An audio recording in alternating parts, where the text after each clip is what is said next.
Hello दोस्तों, online concept class में आपका स्वागत है। तो दोस्तों, आज हम बात करने वाले हैं 11th फिजिक्स में एक इम्पोर्टेंट टॉपिक बन जाता है जो कि आपके एग्जाम में आता है जब आपकी परीक्षा लगती है। वैसे 11th क्लास में ना कोई बोर्ड है, ना ही 9th क्लास में है, बट 11th क्लास में जब आप कोई से कंपटीशन की तैयारी में जाते हैं तो 11th क्लास से बहुत ही फिजिक्स में न्यूमेरिकल बनते हैं। तो एक आता है आपका ग्रेविटेशनल फार्मूला, उसका मात्रक भी पूछा जाता है, उसका डायमेंशन फार्मूला भी पूछा जाता है और उसकी वैल्यू भी पूछी जाती है, उसकी वैल्यू क्या होती है। डिटेल पूर्वक कम से कम 7-8 मिनट का यह टॉपिक रहेगा। शिद्दत पूर्वक बैठ जाइए एक जगह पर 7-8 मिनट के लिए, क्योंकि 7-8 मिनट कोई ज़्यादा नहीं है। मैं आपके लिए ग्रेविटेशनल फार्मूला का सूत्र प्लस उसकी वैल्यू, उसका मात्रक और उसका डायमेंशन फार्मूला, 4 से 5 चीज़ एक ही टॉपिक में कवर करा दूंगा। ध्यान से देखते जाइए, फिर बिना बेफजूली के टाइम खर्च किए इस जर्नी को चालू करता हूँ। ध्यान से देखते जाइए। ग्रेविटेशनल फार्मूला की एक थ्योरी होती है, वो थ्योरी आपकी स्क्रीन पर आ जाएगी। ठीक है, अब देखो, ग्रेविटेशनल फॉर्मूले को समझने के लिए आपके दो पिंड होते हैं। क्या होते हैं? दो पिंड होते हैं। ये होते हैं एम द्रव्यमान के। एक पिंड m1 द्रव्यमान का है और एक पिंड m2 द्रव्यमान का है। और दोनों पिंडों के मध्य की दूरी कितनी होती है? वो होती है r। कितनी दूरी होती है? दोनों पिंडों के मध्य की दूरी होती है r। कितनी होती है? r। ठीक है, अब देखो, दो पिंड हैं m1 m2 और दोनों पिंडों के मध्य की दूरी कितनी है? r है। अब ये दो पिंड है ना, m1 और m2, ये डायरेक्ट प्रोपोर्शनली होते हैं। किसके?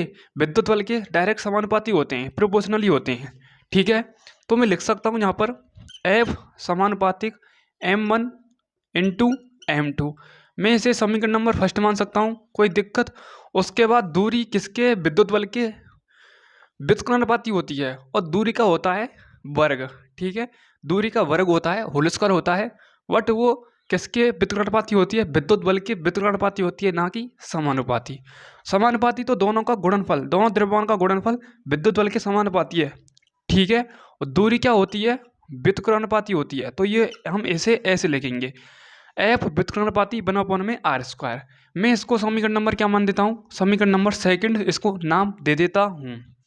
एक बात याद रख लेना कि ग्रेविटेशनल फॉर्मूला एक ऐसी चीज है, यानी गुरुत्वाकर्षण बल एक ऐसा बल है, ऐसा फोर्स है जिसके पास किसी भी वस्तु को ले जाओ वो अपनी तरह अट्रैक्टिव करेगा, अपनी तरफ अट्रैक्टिव करेगा। ये अट्रैक्टिव मेरा मतलब आकर्षण प्रकृति का नेचर होता है, आकर्षण की प्रकृति होती है इसकी। ठीक है, किसी भी वस्तु को ले जाओ, ये चरा दे के तिलक नहीं करेगा कि पॉजिटिव आया तो भगा दिया, पॉजिटिव पॉजिटिव को भगा दिया, पॉजिटिव नेगेटिव आया तो बुला लिया। ये ऐसा नहीं करता है। ठीक है, जैसे आपका कूलम नियम में होता है ना, पॉजिटिव पॉजिटिव क्या होते हैं, मतलब जोड़ी मिल जाती है। मेरा मतलब पॉजिटिव और नेगेटिव में जोड़ी मिल जाती है और नेगेटिव नेगेटिव में जोड़ी नहीं मिलती है। ठीक है, ऐसे इस प्रकार से इसमें नहीं होता है। ठीक है, पॉजिटिव पॉजिटिव क्या करते हैं? रिपल्सन करते हैं। पॉजिटिव नेगेटिव क्या करते हैं? आकर्षित करते हैं। ठीक है, तो इसमें नहीं होता है। ठीक है, अब मैं दोनों समीकरणों को कंबाइन करूंगा। दोनों समीकरण कैसे कंबाइन होंगे ध्यान से देखते जाइए। तो दोनों समीकरण कंबाइन होंगे तो ये एफ समानुपातिक m1 इंटू m2 अपॉन में दूरी का क्या लग जाएगा? होल स्क्वायर लग जाएगा।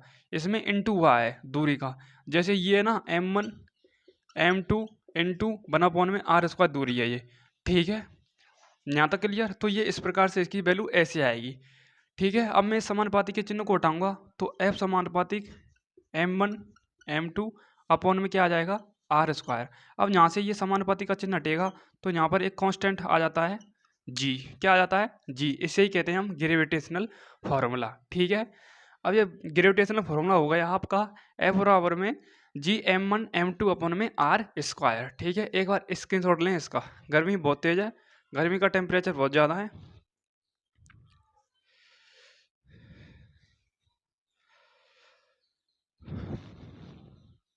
तो आपने स्क्रीनशॉट ले लिया होगा, मुझे पूरी उम्मीद है। अब ध्यान से देखते जाइए। अब मैं इसका पोस्टमार्टम करूंगा। अब आप डायरेक्ट जी का मान निकालना चाहें तो जी का मान क्या होगा? तो जी का हम मान निकालें तो F into R square upon में m1 और m2। अब मैं यहाँ से आगे जी का क्या निकालूंगा? मात्रक और बीमीय सूत्र निकालूंगा। सबसे फर्स्ट हम बात करेंगे मात्रक की। किसकी बात करेंगे हम? मात्रक की। मात्रक इसका क्या निकलेगा? अब देखो, बल का मात्रक क्या होता है? न्यूटन होता है। और दूरी का मात्रक क्या होता है? मीटर। और द्रव्यमान का किलोग्राम होता है, ये आपको पता होना चाहिए। अब देखो मात्रक क्या होगा, बल का मात्रक क्या होगा, न्यूटन। दूरी का क्या होगा, मीटर, तो मीटर होल स्क्वायर हो जाएगा, डबल दूरी है मीटर होल स्क्वायर। द्रव्यमान दो दे रखे हैं तो kilogram into kilogram, kilogram square हो जाएगा। ठीक है, ये इसका क्या हो गया, मात्रक। अब बात करते हैं इसके विमीय सूत्र की। इसका विमीय सूत्र भी तो निकालना है हमें, विमीय सूत्र यानी डायमेंशन फॉर्मूला। ठीक है, डायमेंशन फॉर्मूला इसका क्या होगा। अब देखो मैंने आपके लिए पहले पिछली क्लास में इससे कराया था कि विमीय सूत्र कैसे निकालें। यदि आपने अभी तक वीडियो नहीं देखी है तो आप अपनी लापरवाही बरत रहे हैं, वीडियो देख लें, क्योंकि लापरवाही बरतने में टॉपिक का, मेरा तो लापरवाही बरतने में आपका ही नुकसान होगा। ठीक है, मेरा नुकसान नहीं होगा, मैं तो बता के चले जाऊंगा, पर आप रिवीजन नहीं करेंगे तो आपका ही नुकसान होगा। मैं दोबारा से बता सकता हूँ, दोबारा बता सकता हूँ, पर आपका तब तक रिवाइज नहीं करेंगे तब तक कुछ पल्ले नहीं पड़ेगा। ठीक है, सबसे पहले मैंने मात्रक निकाला इसका, अब मैं डायमेंशन फॉर्मूला निकालूंगा इसका। डायमेंशन फॉर्मूला इसका कैसे निकलेगा, बल का डायमेंशन फॉर्मूला क्या होता है, बल का होता है m1 L1 T माइनस का 2। उसके बाद दूरी का क्या होता है, मीटर, तो मीटर का होल स्क्वायर अपॉन में द्रव्यमान दे रहे हैं, दो दे रहे हैं तो m2 हो जाएगा। ठीक है, तो m1 L1 T माइनस का 2 इंटू m2, और ये पॉजिटिव से नेगेटिव जाएगा तो m माइनस का 2।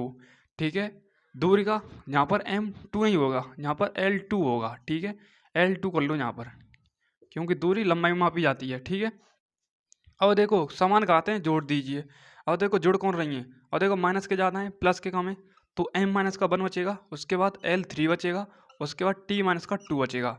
ये है इसका ग्रेविटेशनल फॉर्मूला, या आप डायरेक्ट कोड की वजह से याद कर सकते हैं, माइनस का 1 और 3 माइनस का 2, इनकी पावर याद कर सकते हैं। पावर -1 3 है, फिर -2 है। ठीक है, ये इनकी पावर हैं। ठीक है, डायमेंशन फॉर्मूला हो गया।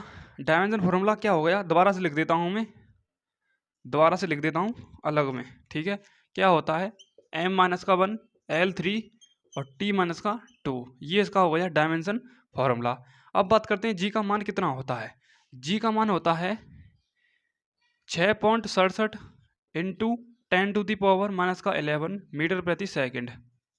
ठीक है, और पृथ्वी की त्रिज्या की हम बात करें, पूछी भी जाती है 6400 किलोमीटर। ठीक है, पूरी पृथ्वी की रेडियस कितनी है, 6400 किलोमीटर। ये होता है आपका ग्रेविटेशनल फॉर्मूला।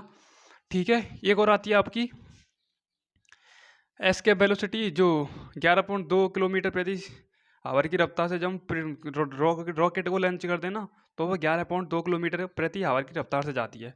एक आता है गुरुत्वीय त्वरण का मान, जी का मान, ये होता है 9.8 मीटर प्रति सेकंड। ठीक है, इसे हम न्यूमेरिकलों में यूज करते हैं। ठीक है, 9.8 मीटर प्रति सेकंड। कभी कभी न्यूमेरिकल को सॉल्व करने में, इजी करने में 10 भी यूज कर लेते हैं। ठीक है, 0.2 में क्या फ़र्क पड़ेगा। मिलता हूँ नेक्स्ट क्लास के साथ। क्लास कैसी लगी मुझे कमेंट करके ज़रूर बताएं, क्योंकि पसीना बहा के वीडियो बनाई है, गर्मी का टेम्परेचर 50 डिग्री है, तो आपको पता ही होगा। क्लास कैसी लगी कमेंट करके ज़रूर बताएं। Thank you so much, love you all, जय हिंद, जय भारत।